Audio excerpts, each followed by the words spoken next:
Selamat siang Pak Ferry. Saya ingin bertanya beberapa hal nih Pak pada Pak Ferry. Berkenaan dengan praktik coaching bersama Bu Uti. Apakah Pak Ferry berkenan? Iya, selamat siang Ibu. Monggo dengan senang hati. Terima kasih Pak Ferry. Terkait praktik coaching nanti bersama Bu Uti, bagaimana rubrik penilaian praktik coaching yang akan Bapak lakukan? Saya akan menggunakan alur tirta, Bu. Kemudian yang meliputi menentukan tujuan, identifikasi, rencana aksi maupun tanggung jawab atau komitmen. Kompetensi coaching apa Pak yang nanti ingin Pak Ferry kembangkan? Terutama di sini kompetensi coaching yang meliputi kehadiran penuh, mendengar aktif, dan mengajukan pertanyaan berbobot. Terus kompetensi coaching nanti yang secara spesifik ingin diobservasi Pak, yang mana? Saya akan memfokuskan pada kompetensi kehadiran penuh. Namun demikian kompetensi lain tetap saya perhatikan. Baik, berarti kehadiran penuh ya Pak. Kemudian bagaimana indikator ketercapaian yang diinginkan Pak Ferry? Nah, nanti harapannya saya bisa fokus hadir seutuhnya untuk mendengarkan kunci, sehingga saya memahami permasalahan yang sedang dihadapi. Dengan demikian saya berusaha untuk bisa mengajukan pertanyaan yang berbobot untuk memaksimalkan potensi yang dimiliki oleh coach. Baik, jadi Pak Ferry ingin agar fokus ya Pak ya. Kalau begitu silahkan nanti Pak Ferry bisa dimulai praktik coachingnya. Semangat ya Pak. Baik, terima kasih Bu. Assalamualaikum Bu Ti. Saya perhatikan dari tadi sepertinya sedang bingung membolak-balik buku siswa. Waalaikumsalam. Iya ini Pak, saya tuh bingung mengoreksi tugas siswa. Ya kebanyakan tuh sama. Sepertinya mereka mencari jawaban di internet Pak. Saya juga sama prihatin juga jika murid-murid saya mengerjakan soal dengan bantuan internet. Saya berharap mereka mengerjakan soal itu dengan kemampuannya sendiri seperti itu. Bagaimana ya Pak ya untuk meminimalisir ketergantungan murid menggunakan internet untuk mengerjakan soal? Wah, sepertinya ini topik yang seru untuk didiskusikan. Mari kita berbagi kiat-kiat agar murid mandiri mengerjakan soal. Setuju Pak. Mari kita fokuskan diskusi kita kali ini pada permasalahan murid yang menggunakan internet dengan pengerjaan soal-soal itu. Ya Pak, saya sangat prihatin terhadap hal tersebut Pak. Nah, ya Bu, saya mengerti apa yang Ibu harapkan setelah berdiskusi dengan saya. Saya berharap melalui diskusi ini saya bisa menemukan solusi bagaimana menghadapi murid-murid yang cenderung menggunakan internet dalam mengerjakan soal Pak. Nah, menurut Bu Uti, mengapa murid-murid cenderung menggunakan internet dalam mengerjakan soal? Kalau saya perhatikan, mereka mungkin mencari mudahnya ya Pak ya. Semua jawaban tersedia di internet, tinggal memasukkan pertanyaan, kemudian jawabannya sudah muncul. Tidak perlu repot-repot membaca buku Pak. Betul Bu Uti. Nah, merupakan salah satu faktor pendukungnya. Adakah faktor pendukung yang lain Bu? Mungkin kurangnya kesadaran diri dalam mengerjakan soal cara mandiri Pak. Benar Bu. Jika murid paham bahwa pekerjaan soal dengan kemampuannya sendiri akan menumbuhkan pengalaman belajar yang lebih bermakna, maka mereka pasti akan berusaha menjawab sendiri dulu daripada mencari dari internet. Setuju Pak Ferry. Masalahnya itu Pak, murid-murid saya belum memiliki kesadaran itu Pak. Nah, itulah tugas kita untuk menumbuhkan kesadaran pada diri si murid. Betul tidak Bu? Betul Pak Ferry, saya juga berupaya sangat maksimal Pak. Saya sudah beri pemahaman sampai capek, tapi masih saja saya temui jawaban-jawaban yang kalimatnya sama persis seperti yang di internet. Habis itu sama juga dengan jawaban teman lainnya. Setelah saya telusuri, mereka mengaku mengerjakan soal dengan bantuan internet Pak. Nah, langkah yang dilakukan Putih sudah tepat dengan terus memberikan pemahaman gitu. Menurut Putih, apakah cukup dengan memberikan pemahaman saja? Nyatanya kurang Pak, masih banyak siswa saya yang belum maksimal gitu dampaknya ke murid Pak. Lalu alternatif apa yang akan Putih lakukan? Apa ya Pak, kalau membuat kesepakatan kelas, saya akan membuat kesepakatan kelas dengan murid sehingga mereka menyepakati konsekuensi apa yang akan diperoleh jika mengerjakan soal mencari jawaban di internet Pak. Iya, saya sangat setuju Bu, apalagi yang dapat Ibu lakukan. Saya yakin ide-ide Bu ini lebih baik. Saya berpikir untuk menggandeng orang tua dalam pengawasan pengerjaan tugas murid di rumah Pak. Tetapi saya masih bingung Pak, bagaimana teknisnya gitu Pak. Langkah yang bagus itu Bu, tinggal memikirkan bagaimana teknis pelaksanaannya saja. Saya yakin Putih bisa. Saya juga yakin untuk pemberian soal dengan memanfaatkan teknologi untuk meminimalisir kecurangan Pak. Luar biasa sekali pemikiran Putih ini. Sekarang banyak sekali aplikasi yang ditawarkan dalam pembuatan soal gitu ya. Selain meminimalisir kecurangan, saya yakin murid juga antusias dalam pengerjaannya soal dengan bentuk yang berbeda. Yang berbeda seperti puisis ya Bu. Wah, saya jadi semangat sekali Pak setelah berdiskusi dengan Pak Ferry. Alhamdulillah. Nah, menurut Ibu, rencana apa yang akan Ibu lakukan agar berhasil mencapai tujuan yang Ibu harapkan? Sepertinya saya perlu memetakan murid saya dulu Pak, siapa saja yang memiliki kecenderungan mengerjakan soal dengan internet seperti Google Form gitu Pak. Betul sekali Bu Uti. Jadi kita bisa memfokuskan kepada murid yang membutuhkan pendampingan lebih ya. Kemudian bagaimana cara Bu Uti dapat memetakan murid Bu Uti?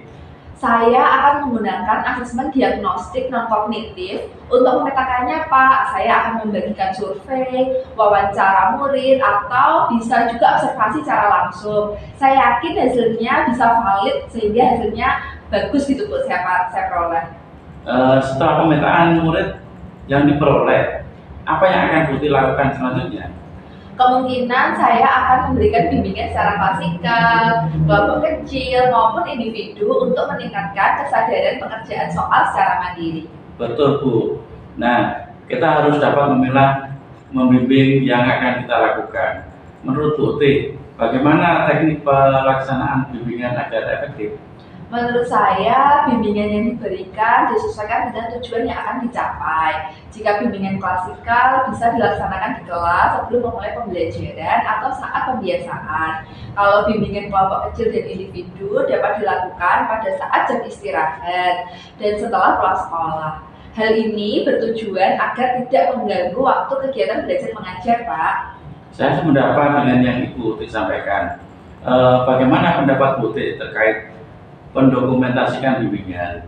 Nah, perlu didokumentasikan tidak Bu? Atau hanya lisan saja kepada murid? Menurut saya perlu Pak, bahkan harus ada buku bimbingan untuk mengetahui kemajuan murid dalam pengerjaan soal secara mandiri.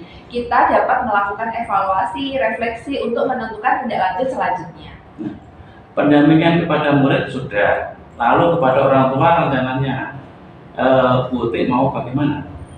Sepertinya kegiatan sosialisasi sudah cukup Pak. Betul Bu. Saya akan mengundang orang tua murid untuk mensosialisasikan dampak ketergantungan murid menggunakan internet dalam pengerjaan soal. Kesepakatan-kesepakatan yang sudah dibuat tadi akan saya sampaikan juga nanti kepada wali murid ketika sosialisasi.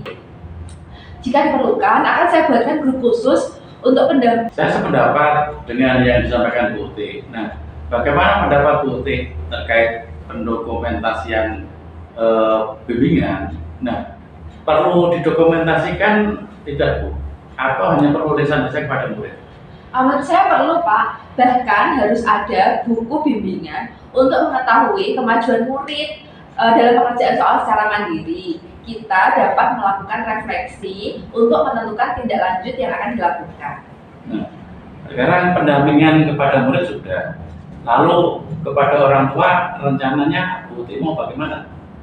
Sepertinya saya akan mengadakan kegiatan sosialisasi Pak. Betul Bu. Saya akan mengundang orang tua murid untuk mensosialisasikan dampak ketergantungan murid menggunakan internet dalam pengerjaan soal. Kesepakatan-kesepakatan yang telah saya buat bersama murid saya juga akan saya sampaikan kepada wali murid. Jika diperlukan, saya akan buatkan grup khusus untuk pendampingan terkait permasalahan ini, Pak. Luar biasa sekali pemikiran Bu Uti. Nah, saya sependapat. Penting sekali komunikasi dengan orang tua terkait permasalahan murid. Kemudian, pemanfaatan teknologi dalam pembuatan soal Bu Uti, bagaimana rencana pelaksanaannya? Saya merencanakan itu bisa terjadwal dan juga insidental Pak, sesuai kebutuhan. Saya akan membuat soal dalam bentuk Google Form maupun quizzes yang saya sisipkan secara terjadwal pada penilaian harian, sumatif setengah semester maupun sumatif akhir. Saya juga akan memberikan kadang-kadang secara insidental dalam proses pembelajaran. Semua saya sesuaikan dengan kebutuhan dan situasi kondisi, Pak. Ya Bu Uti, saya sangat setuju. Menurut Bu Uti, nah langkah-langkah yang akan Ibu Uti lakukan dikatakan berhasil jika bagaimana Bu?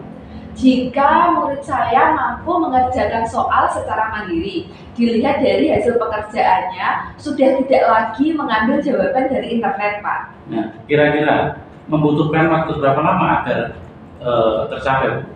Tentu tidak langsung terwujud begitu ya Pak, Ya. semuanya itu bertahap, tahap demi tahap dan membutuhkan proses Pak. Betul Bu Uti.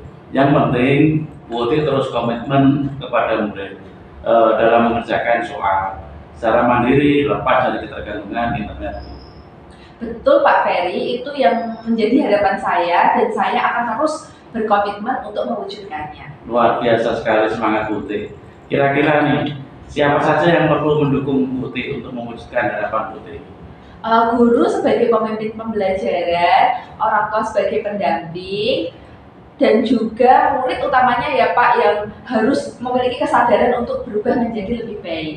Betul Bu Uti. Nah, muaranya kan ada pada perubahan perilaku murid lepas ketergantungan dengan internet. Nah, apa yang dapat kita optimalkan ini Bu? Kita dapat mengoptimalkan kompetensi yang kita miliki untuk membangun relasi dengan orang tua, Pak, membimbing murid dengan maksimal, dan dapat menciptakan pembelajaran yang berpihak kepada murid. Betul sekali Bu, potensi yang kita miliki dapat kita curahkan sepenuhnya untuk menjadi memperoleh hasil yang kita harapkan. Terima kasih sekali Pak Ferry, melalui diskusi bersama Pak Ferry ini, saya mendapat pencerahan Pak dari solusi dari masalah Pak yang saya hadapi. Sama-sama Bu Uti. Apa ada stop. Terima kasih Pak Ferry, melalui diskusi sama Pak Ferry ini, saya mendapat pencerahan dari masalah saya Pak. Sama-sama Bu Uti. Apa ada lain yang ingin disampaikan? Saya rasa cukup Pak Ferry, saya sudah mendapatkan solusi dari permasalahan saya. Terima kasih Pak. Semangat selalu Bu Uti. Saya akan mendukung Bu Uti untuk melaksanakan rencana yang sudah Bu Uti susun. Semoga berhasil ya Bu Uti. Amin, amin. Terima kasih banyak Pak Ferry. Sama-sama Bu Uti. Selamat ya Pak Ferry. Luar biasa Pak tadi.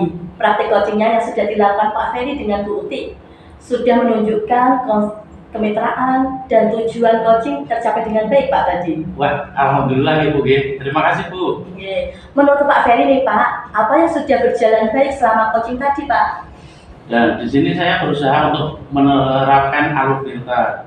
Saya mengidentifikasi faktor penyebab dari masalah yang dihadapi dan mengajukan pertanyaan untuk memaksimalkan potensi Bu Uti menemukan solusi dan masalah yang dihadapinya.